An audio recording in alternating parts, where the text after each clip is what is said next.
प्यारे बच्चों, हम पढ़ रहे हैं कक्षा 12 जीव विज्ञान में पाठ 3 पाठ 2 पुष्पी पादपों में लैंगिक प्रजनन। इस पाठ में आ गए थे हम निषेचन पश्च संरचनाएं एवं घटनाओं में, जिसमें हमने भ्रूणपोष के बारे में पढ़ा था। भ्रूणपोष के विभिन्न प्रकार पढ़े थे। भ्रूणीय विकास पढ़ा था। द्विबीजपत्री तथा एक बीजपत्री पौधों में किस प्रकार से भ्रूण का विकास होता है वो हमने पढ़ लिया था। अब हम पढ़ेंगे बीज और फल के बारे में। सबसे शुरू में हम देखते हैं बीज या सीड के बारे में। आवृत बीजी पौधों में लैंगिक जनन का जो अंतिम परिणाम होता है वो बीज ही होता है, क्योंकि बीज से नया पौधा बनता है और फिर से नए पौधे का जीवन चक्र शुरू हो जाता है। तो जो अंतिम गोल है, जो आखिरी लक्ष्य है लैंगिक जनन का, वो आखिरी लक्ष्य है बीज का निर्माण। बीज क्या होता है? निषेचित बीजांड को बीज कहते हैं। जो फर्टिलाइज्ड ओव्यूल होता है, निषेचित बीजांड होता है। अंडक के हमने 3 भाग पढ़े थे, वर्तिकाग्र, वर्तिका और अंडाशय। अंडाशय के अंदर अपरा या नाड़ पर बीजांड लगे हुए होते हैं। कुछ अंडाशयों में केवल एक बीजांड पाया जाता है और ज़्यादातर पौधों में कई बीजांड पाए जाते हैं। तो जो निषेचित बीजांड होता है, निषेचन के पश्चात बीजांड को बीज कहते हैं। बीजांड को अंग्रेजी में कहते हैं ओव्यूल। तो fertilised ovule is known as seed. निषेचित बीजांड को क्या कहते हैं? बीज कहा जाता है। बीज जो है वो फल के अंदर बंद होते हैं, क्योंकि हमने पढ़ा है कि जो बीजांड है वो अंडाशय के अंदर होते हैं। अंडाशय या ओवरी से फल बनता है, तो बीज कहाँ होते हैं? फल के अंदर बंद होते हैं। प्रत्येक बीज के अंदर एक बीजावरण होता है। बीज पत्र होते हैं, 1 या 2 हो सकते हैं। एक बीजपत्री में 1 बीजपत्र होगा, द्विबीजपत्री में 2 बीजपत्र होंगे। इसके अलावा भ्रूणीय अक्ष पाई जाती है। जो बीज आवरण है, सीड कोट, बीज आवरण का निर्माण होता है बीजांड के इंटेगुमेंट से। ये बीजांड है,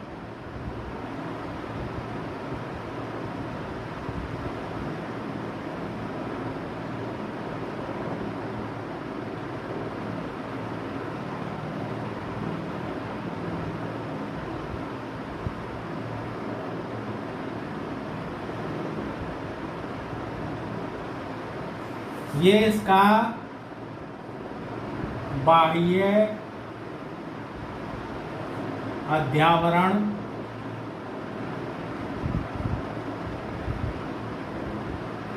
ये अंत्य अध्यावरण।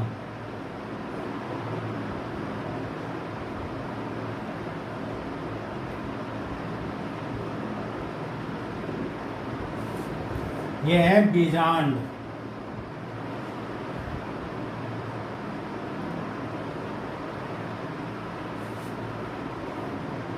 इस बीजांड का जो बाह्य अध्यावरण है, आउटर इंटेगुमेंट है, जो बाहर वाला अध्यावरण है, आउटर इंटेगुमेंट है, वो बनाता है बीज चोल या टेस्टा। इसके बाद में जो अंत्य अध्यावरण है, इनर इंटेगुमेंट है, उससे बनता है अंत्य कवच या टैगमैन। और इन दोनों को मिलाकर कहते हैं बीजावरण या सीड कोट। तो बीज में सबसे बाहर की तरफ क्या होता है? बीज आवरण होता है।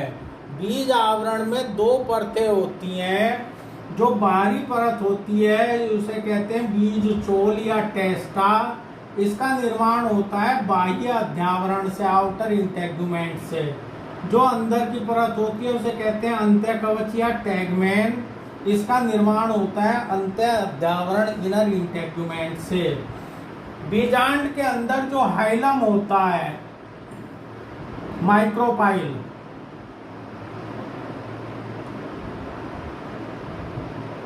बीजांड द्वार, ये जो बीजांड द्वार है, माइक्रोपाइल बीजांड द्वार, ये बीज में भी एक छिद्र के रूप में रह जाता है जिसे कहा जाता है हाइलम। जो बीजांड द्वार है, माइक्रोपाइल है, वो बीज में एक छिद्र के रूप में रह जाता है जिसे हाइलम कहा जाता है। इस हाइलम से होकर, इस छिद्र से होकर बीज के अंदर ऑक्सीजन और जल प्रवेश करते हैं। जैसे जैसे बीज परिपक्व होते जाते हैं, वैसे वैसे उनके अंदर जल की मात्रा घटने लगती है, निर्जलीकरण होने लगता है। बीज कैसा हो जाएगा? शुष्क हो जाएगा। शुष्क बीज में जो सामान्य उपापचयी क्रियाएं हैं, जो मेटाबॉलिक रिएक्शंस हैं, वो धीमे पड़ जाएंगे, जिसकी वजह से भ्रूण निष्क्रियता की दशा में आ जाएगा। इसे कहते हैं डोरमेंसी या प्रसुप्ति।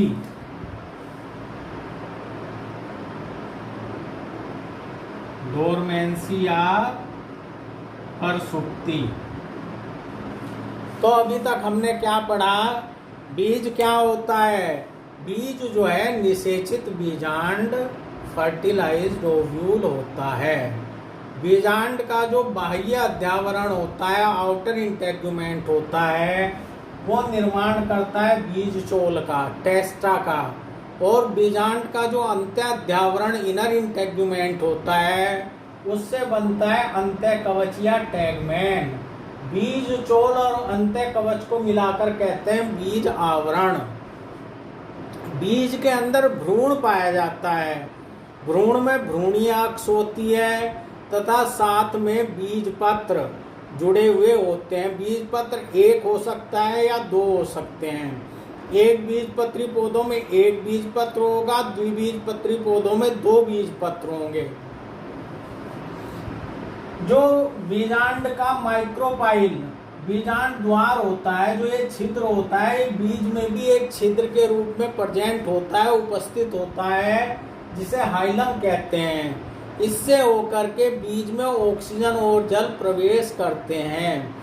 जैसे जैसे बीज परिपक्व होता जाता है, उसके अंदर जल की मात्रा घटने लगती है, बीज शुष्क हो जाता है और उसके अंदर होने वाली उपापचयी क्रियाएं धीमी पड़ जाती हैं।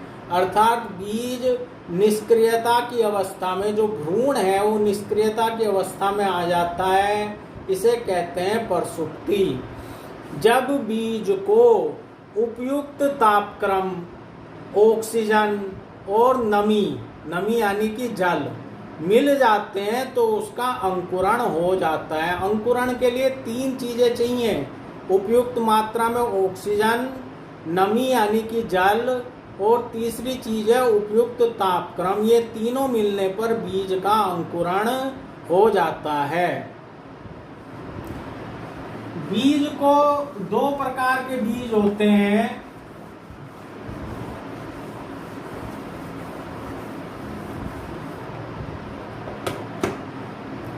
एक होते हैं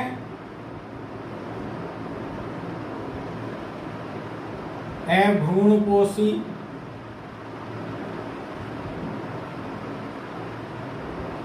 और एक होते हैं भ्रूणपोषी।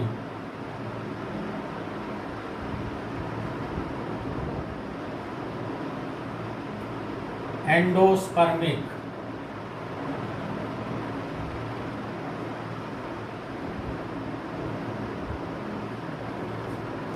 Non endospermic.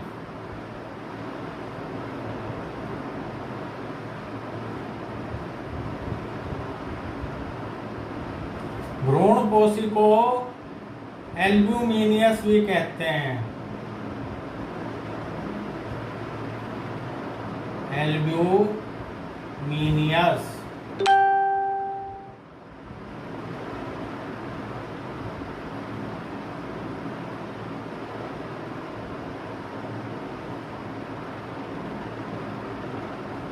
और अभ्रूणपोषी को कहते हैं गैर एल्ब्यूमिनियस।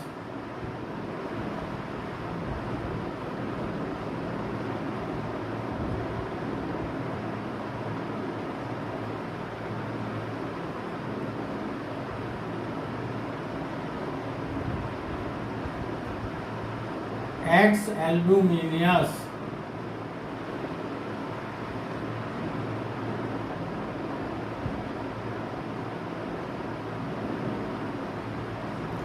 बीज जो है दो प्रकार के होते हैं, एक होते हैं भ्रूणपोषी, दूसरे होते हैं अभ्रूणपोषी। जो भ्रूणपोषी बीज हैं उन्हें अंग्रेजी में कहते हैं एंडोस्पर्मिक, या इनका दूसरा नाम है एल्ब्यूमिनियस। भ्रूणपोषी का मतलब क्या है? ऐसे बीज जिनमें बीज के अंकुरण के समय तक भ्रूणपोष या एंडोस्पर्म पाया जाता है, उन्हें भ्रूणपोषी बीज कहते हैं। जो भ्रूणपोष होता है उसके बारे में हम पहले पढ़ चुके हैं। भ्रूणपोष में संचित भोजन होता है, तो इन बीजों में भ्रूणपोष बीज के अंकुरण के समय तक उपस्थित होता है। इन बीजों के बीजपत्र पतले होते हैं। इनका उदाहरण है अरंड, कैस्टर, गेहूं, मक्का, बाजरा आदि। दूसरी तरह के बीज होते हैं हमारे अभ्रूणपोषी, नॉन एंडोस्पर्मिक या गैर एल्ब्यूमिनियस, एक्स एल्ब्यूमिनियस। अभ्रूणपोषी बीज वो होते हैं जिनमें सारा का सारा भ्रूणपोष भ्रूणीय विकास के समय ही खर्च हो जाता है तथा बाद में भ्रूणपोष नहीं बचता है, पहले ही खत्म हो जाता है इनका भ्रूणपोष, अंकुरण के समय उपस्थित नहीं होता है। ऐसे बीजों में बीजपत्र भोजन संचित करके मोटे तथा मांसल हो जाते हैं। इसका उदाहरण है मटर, सेम, चना आदि। तो ये दो प्रकार के बीज हैं भ्रूणपोष की उपस्थिति और अनुपस्थिति के आधार पर।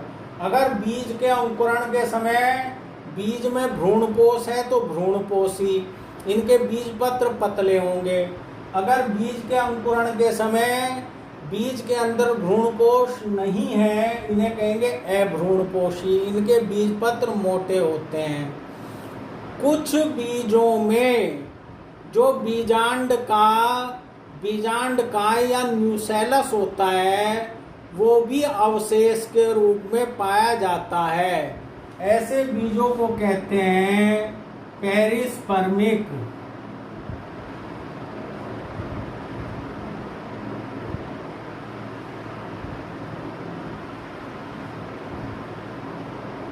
परिभ्रूणपोषी।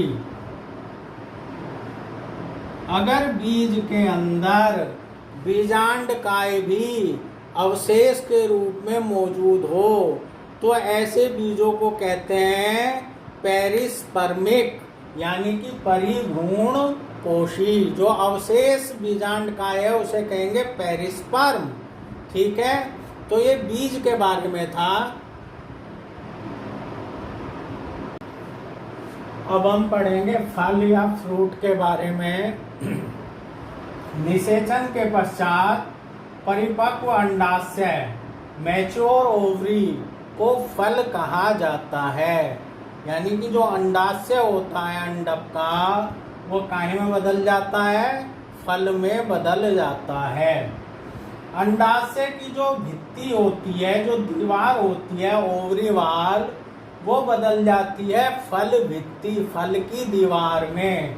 फल भित्ति को कहते हैं पेरिकार्प। फल भित्ति को अंग्रेजी में क्या कहा जाता है? पेरिकार्प।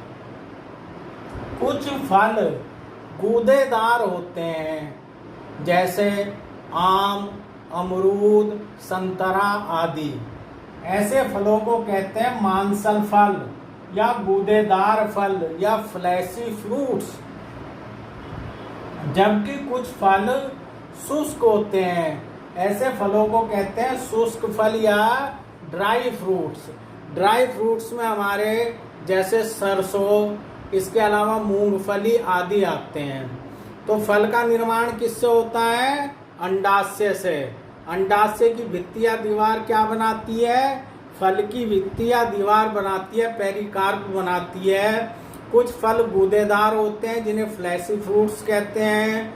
कुछ फल शुष्क होते हैं, ड्राई होते हैं, जिन्हें शुष्क फल या ड्राई फ्रूट्स कहा जाता है।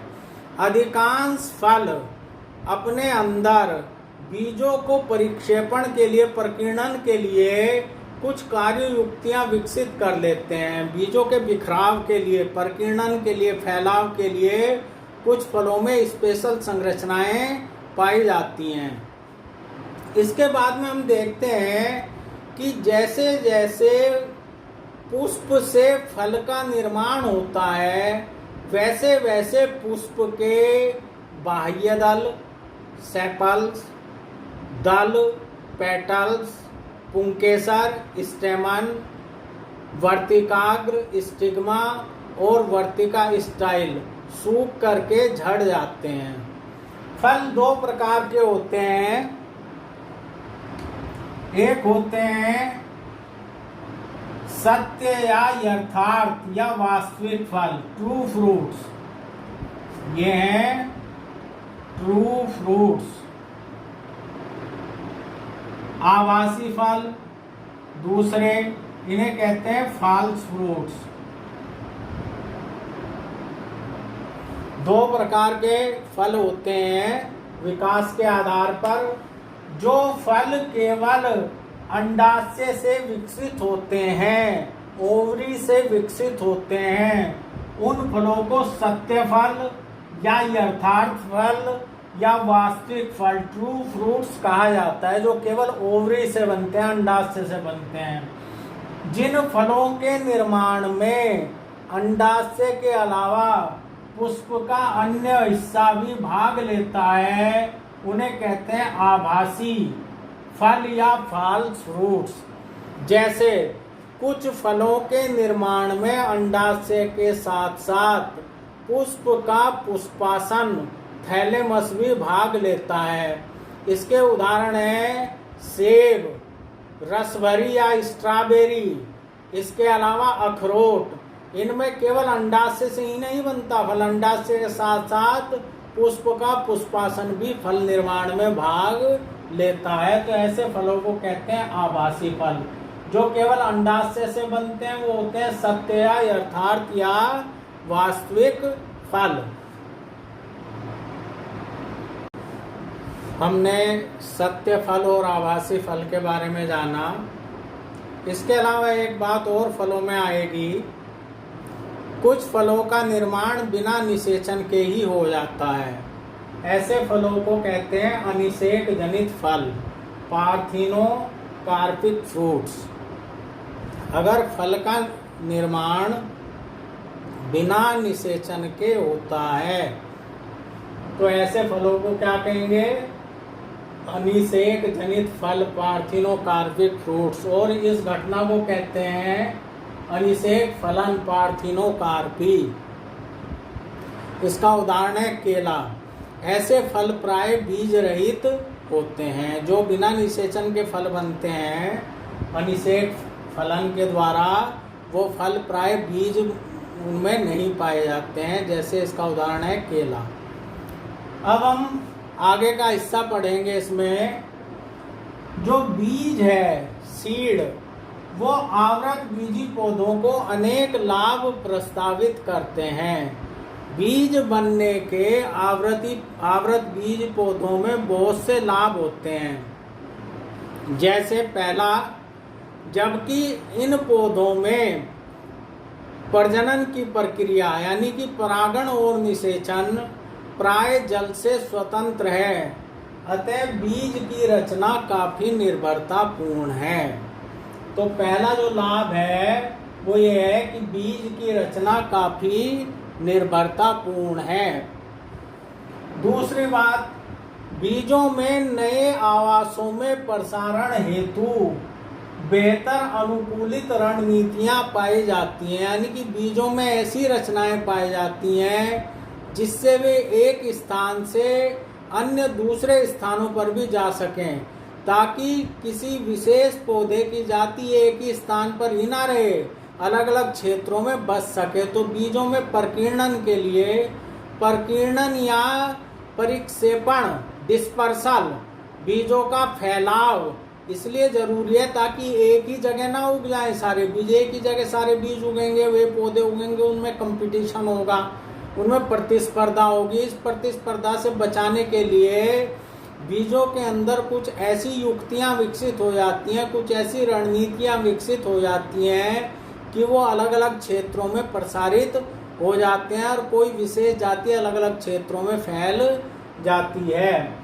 इसके अलावा बीजों के अंदर आरक्षित भोजन होता है, रिजर्व फूड होता है, या तो भ्रूण कोश के अंदर, एंडोस्पर्म के अंदर, या बीज पत्र के अंदर। और ये तब तक उस नए पौधे को भोजन प्रदान करते हैं जब तक कि वो प्रकाश संश्लेषण ना करने लगे। जब बीज से नया पौधा बनता है, शुरू में वो प्रकाश संश्लेषण नहीं करने लगता है, अब तक उसमें पत्ती नहीं बनती, तो तब तक उसे भोजन कौन देगा? बीज देगा। बीज के अंदर आरक्षित भोजन होता है। जब उसमें पत्ती बन जाती है, प्रकाश संश्लेषण शुरू हो जाता है, तब वो अपने आप ही अपना भोजन बनाने लगता है। उसके अलावा बीज का जो आवरण होता है, बीज आवरण, वो कठोर होता है और उसके अंदर युवा भ्रूण सुरक्षित रहता है, तो बीज से भ्रूण की सुरक्षा होती है। इसके अलावा बीज जो है वो आनुवंशिक विविधता के आधार हैं, क्योंकि बीज का निर्माण लैंगिक जनन की प्रक्रिया के फलस्वरूप होता है, तो उसमें नए नए कॉम्बिनेशन बनते हैं, किसी नई नई प्रकार के आनुवंशिक विविधता विकसित होती है। इसके अलावा बीज हमारी कृषि का प्रमुख आधार हैं। खेती के लिए भी हमें बीज की जरूरत पड़ती है। बीज के भंडारण हेतु परिपक्व बीजों का निर्जलीकरण तथा प्रसुप्ति बहुत महत्वपूर्ण है। बीज शुष्क होना चाहिए और उसका प्रसुप्ति काल कुछ होना चाहिए, तभी उसे भंडारित किया जा सकता है, क्योंकि पूरे साल उसे अनाज के रूप में इस्तेमाल करना है और अगले साल फिर उसे बोना भी है। तो बीज के ये दो गुण, एक तो शुष्कीकरण, निर्जलीकरण और प्रसुप्ति, बहुत ही महत्वपूर्ण है। इसके बाद में हम बात करेंगे जीवन क्षमता, बीज की जीवन क्षमता, वायबिलिटी की।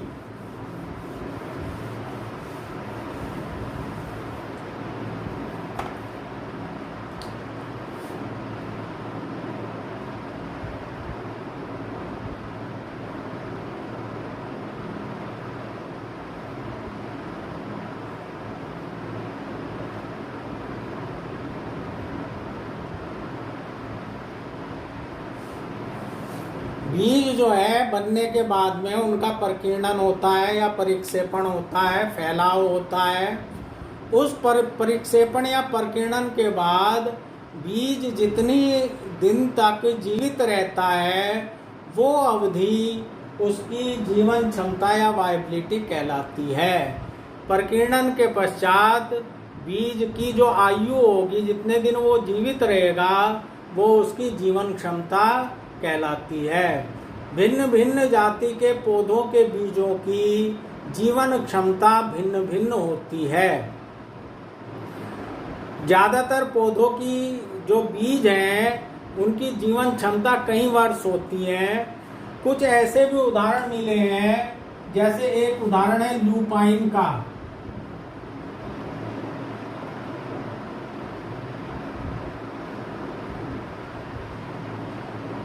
ल्यूपिनस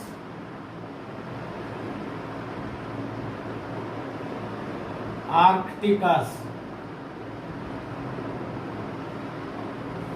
ल्यूपाइन एक पौधा है, इसके बीज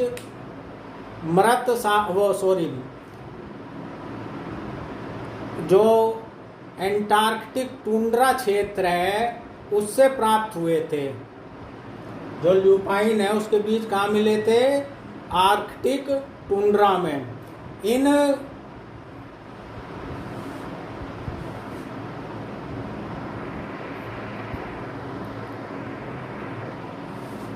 इन बीजों की जो जीवन क्षमता थी वो 10,000 साल थी। 10,000 साल के बाद ये अंकुरित हुए और पुष्पित हुए। तो ल्यूपाइन के जो बीज आर्कटिक टुंड्रा से प्राप्त हुए उनकी जीवन क्षमता 10,000 वर्ष, 10,000 वर्ष के बाद वो उगे और उन पर पुष्पन हुआ।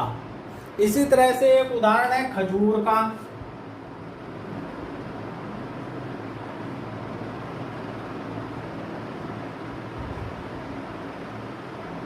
फोइनिक्स डैक्टाइलीफेरा।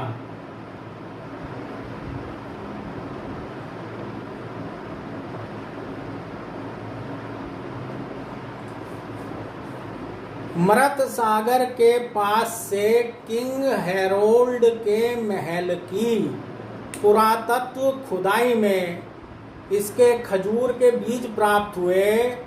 उनकी जीवन क्षमता थी 2,000 वर्ष। तो ये कुछ ऐसे उदाहरण हैं जीवन क्षमता के, जैसे ल्यूपाइन के बीज जो आर्कटिक टुंड्रा से मिले 10,000 साल बाद ही ये उग गए, और ऐसे खजूर के जो डेड सी मृत सागर के पास से किंग हेराल्ड के महल की पुरातत्व खुदाई से मिले वो 2,000 वर्षों के पश्चात भी उग गए। अच्छा, इसके अलावा हम देखते हैं कि कुछ फल ऐसे होते हैं जिनमें बहुत सारे बीज पाए जाते हैं। जैसे ऑर्किड में एक फल के अंदर 1,000 लघु बीज पाए जाते हैं। और एक और कुदरत का करिश्मा है, एक छोटा सा बीज, जैसे अंजीर में बीज बहुत छोटा होता है लेकिन वो एक विशालकाय पौधा बना लेता है, यानी कि छोटे बीज से भी विशालकाय पौधे का निर्माण हो सकता है। अब लेसन 2 पुष्पी पादों में लैंगिक प्रजनन में हम आ गए हैं आखिरी टॉपिक पर। यह है असंगजनन, एपोमिक्सिस तथा बहुभ्रूणता पोली एम्ब्रियोनी। सामान्यतः बीज का निर्माण निषेचन के द्वारा होता है। इस पूरे लेसन में आपने पढ़ा है पूरी प्रक्रिया, किस प्रकार से बीज का निर्माण होता है। निषेचन की प्रक्रिया के पश्चात बीजांड जो है वो बीज में बदल जाता है। लेकिन कुछ पौधों में कभी कभी बिना निषेचन के भी बीज बन जाते हैं। इस प्रक्रिया को कहते हैं असंगजनन, एपोमिक्सिस, यानी कि बिना निषेचन के पुष्पीय पौधों में बिना निषेचन के बीज का निर्माण असंगजनन, एपोमिक्सिस कहलाता है। इसके उदाहरण हैं कुल कंपोजिटी या एस्ट्रेसी, गेंदे वाला कुल, सूरजमुखी वाला, कंपोजिटी या एस्ट्रेसी। और घास की कई जातियों में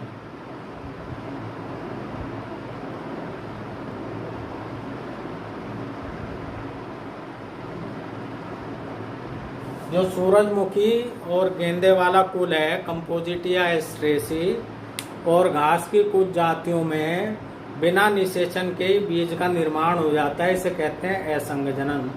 वास्तव में असंगजनन अलैंगिक जनन का एक प्रकार ही है।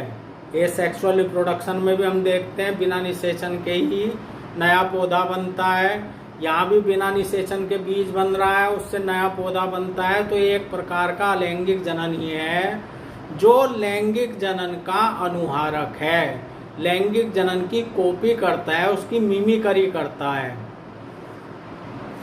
अब जो ये प्रक्रिया है असंग जनन की, इसके द्वारा बीज निर्माण की कई विधियां हैं। जैसे नंबर 1, पहली विधि, कई बार जो अंड कोशिका होती है वो बिना अर्धसूत्री विभाजन के ही बन जाती है। जो एग सेल है, जो भ्रूण कोश में होती है, वो बिना निषेचन के ही बन जाती है, यानी कि उसमें गुणसूत्र कितने होंगे, द्विगुणित 2n। ऐसी एग सेल, ऐसी अंड कोशिका जो द्विगुणित होती है, बिना निषेचन के ही बीज का निर्माण कर लेती है। दूसरा तरीका, कई बार कुछ बीजांडों में भ्रूण कोश के आसपास की जो बीजांडकाय या न्यूसेलस की कोशिकाएं होती हैं, वो कोशिकाएं विकसित होकर के कई भ्रूण कोशों का निर्माण कर लेती हैं। भ्रूण कोश होता है बीजांड में, बीजांड का जो मुख्य ऊतक होता है उसे बीजांडकाय या न्यूसेलस कहते हैं। तो भ्रूण कोश के आसपास स्थित बीजांडकाय की कुछ कोशिकाएं विकसित होकर भ्रूण कोश बना लेती हैं तथा उन भ्रूण कोशों से कई सारे भ्रूण बिना निषेचन के ही बन जाते हैं। इस प्रकार से एक बीज में अनेक भ्रूण का निर्माण हो जाता है। इस प्रक्रिया को कहते हैं बहुभ्रूणता, पॉली एम्ब्रियोनी। तो इस प्रकार से असंग जनन के 2 तरीके हैं। इसके बाद में हम एक बात यहाँ जानना चाहेंगे, बताना चाहेंगे कि आजकल बहुत से खाद्य पदार्थों और सब्जियों की संकर किस्मों को बोया जा रहा है। जो हाइब्रिड वैरायटीज हैं, संकर किस्में, उन्हें बोया जा रहा है। इससे फसल की उत्पादकता बढ़ी है, लेकिन इसमें एक कमी है संकर बीजों में, इन्हें हर बार नए बीज लेकर ही बोया जाता है। जो पुराने बीज होते हैं, मान लिया हमने संकर बीज बोया कोई, उससे फसल बन गई, उस पर बीज आए, उन बीजों को अगली बार नहीं बो सकते हम, क्योंकि उनसे जो पौधे बनते हैं उनमें पृथक्करण के कारण जो वैरायटी या किस्म के मूल लक्षण होते हैं वो खत्म हो जाते हैं। अतः इन बीजों को हर बार नए सिरों से बोना पड़ता है।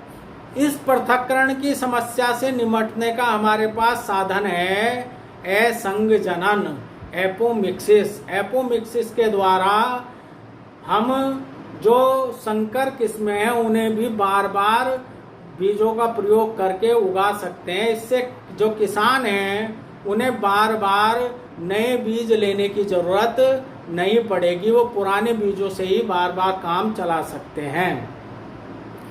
आजकल विभिन्न देशों के जो लोग हैं वो असंग जनन की प्रक्रिया के बारे में, उसकी आनुवंशिकता के बारे में जानकारी जुटा रहे हैं और किस प्रकार से संकर पौधों में असंग जनित जीनों को प्रवेश कराया जाए, इस बारे में भी खोजबीन में लगे हुए हैं। तो इस प्रकार से हमने अपना अंतिम टॉपिक देखा, असंग जनन, एपोमिक्सिस और बहुभ्रूणता। असंग जनन के द्वारा संकर किस्मों के बीजों को बार बार बोया जा सकता है। धन्यवाद।